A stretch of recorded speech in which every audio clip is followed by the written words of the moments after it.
Hi, I'm Kerry Grinkmar. I'm the host of Best of Us Investor. I'm coming up to the second year anniversary of my YouTube channel.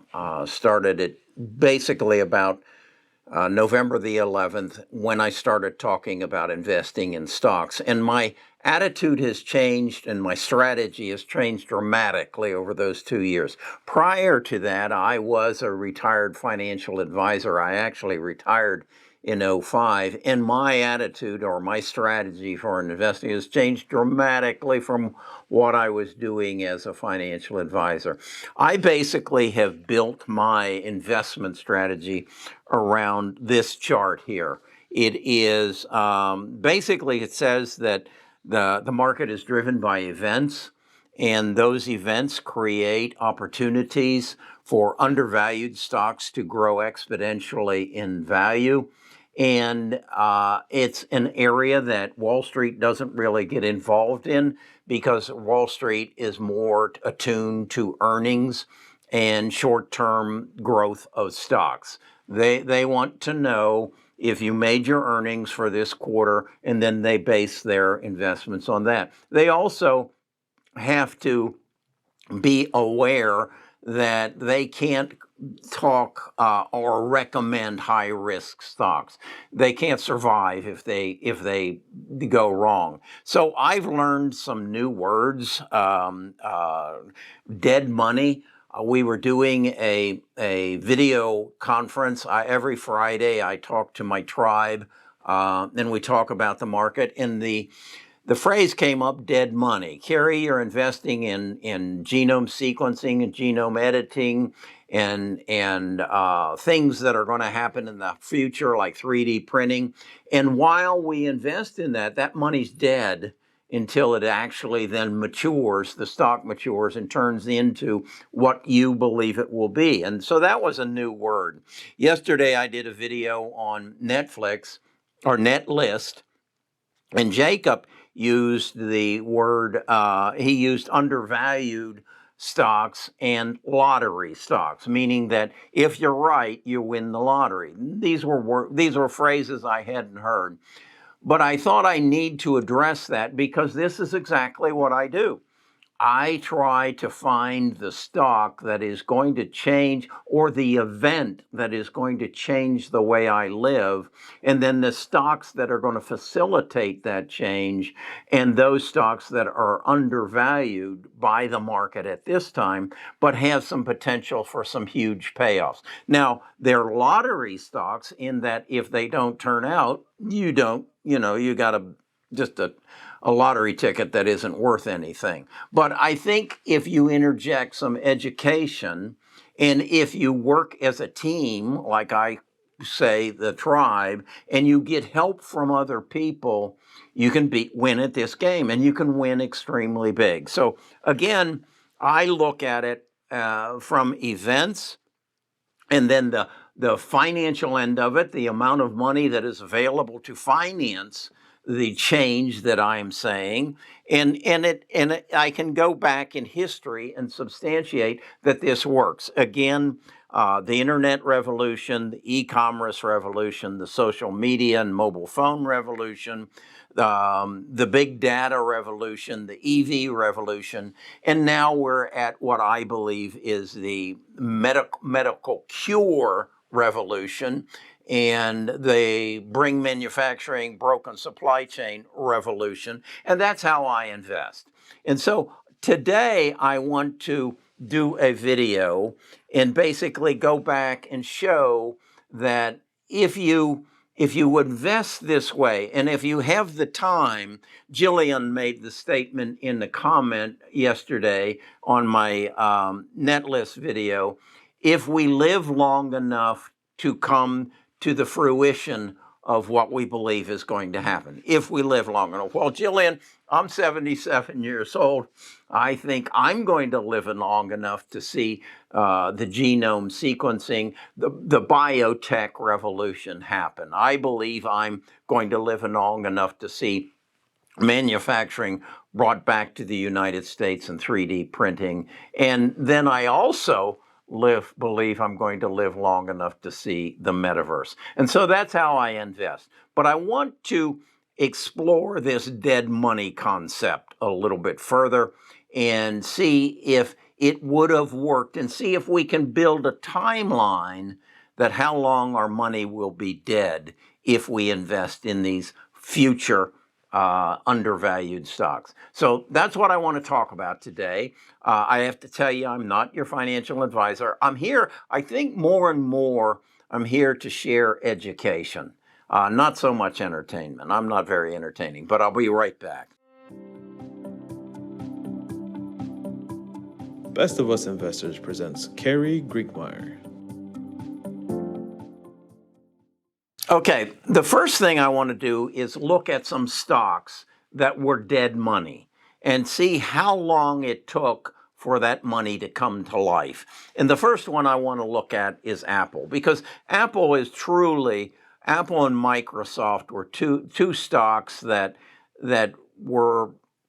are products of the digital revolution. So what I did was I looked at and said, okay, if you had invested in Apple on November 1991 and then held it through November of 2001, your gain would have been zero. It was dead money for 10 years. Then if you had invested it in 2002, or call it 2001 really, through 2011, you would have got a 42% X in your money. And then if you had invested it in 2011 through 2021, you would have got a 13X. So if we look at the span from 91 to 2021, you totally would have gotten an X of 328X, which is great. And if you had though waited 10 years and 2021 or 2001 through 2021, it would have been even better than the 91 to 21. It would have been a 397X. So there is a dead money period here, and you have to make a decision. Is this the kind of investing that I truly want to do? Am I patient enough, or am I more comfortable competing with Wall Street on earnings estimates and not having this dead money period? So then I went further forward and looked at Amazon. Amazon, if you would have bought it in November of 01 and held it through November of 11, you'd have gotten a 27X. If you would have gone November 11 through November 21, you would have got a 16X. But if you would held it from the November 01 to 21, that's 20 years, you'd have gotten a 440X. So comparing Apple and Amazon, you would have gotten greater growth in shorter period of time. And what I think I'm beginning to see here is because of technology, the dead money time frame is getting shorter. So then I went and I looked at Tesla. And I said, okay, 1991 through 2021, that's 10 years, you would have gotten a 328X. And that's 91 to 21. If 01 to 21, you'd have gotten a 397X. So, again, I think what this proves is the dead money time is less and less because of artificial intelligence and the advancement of other technologies that reflect in the stocks that we buy that are, again, to use someone else's phrase, lottery or undervalued, but with tremendous potential growth. So then I went and I said, okay, let's look at the genome sequencing stocks or genome therapy stocks would be the proper word, that I have invested in, and go back to when I invested in them. And most of that was in the middle of 2020. And I had bought Editus. Actually, CRISPR was the first one that I bought, and that's the one that I built this graph off of. And you can see it's had peaks, and now it has had valleys, and I'm into it at about a year and a half.